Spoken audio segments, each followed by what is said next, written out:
ఒక స్వామి ఉన్నారు, అతని పేరు రామభద్రాచార్య. ఏం పేరు?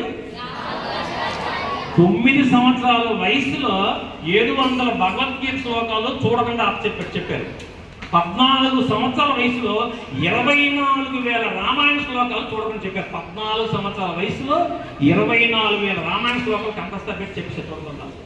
ఆయనకి ఎంత గొప్ప స్థాయి, పెద్ద అయిన తర్వాత 240 పుస్తకాలు రాశారు. అతనికి 24 లాంగ్వేజెస్ వచ్చు. ఈ 24 లాంగ్వేజెస్లో 12 లాంగ్వేజెస్లో కవిత్వం చెప్తున్నారు.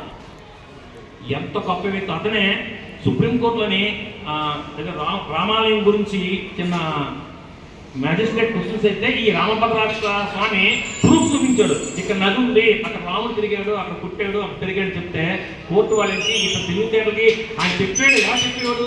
16,236 శ్లోకం ఆన్సర్ చూసుకుంటే 16,232 శ్లోకం చూస్తే ఆ మ్యాజిస్ట్రేట్ ఈ ఇతన్ని ఒకసారి అమెరికా వాళ్ళు తీసుకెళ్తే ఎటువంటి తీసుకెళ్లారు?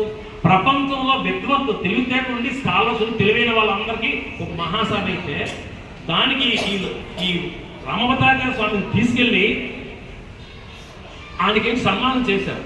అంతటి గొప్ప వ్యక్తి. 240 పుస్తకాలు రాశారు. అతను ఎస్సీ ఎస్టీలకి 2 కాలేజీ యూనివర్సిటీ పెట్టాడు.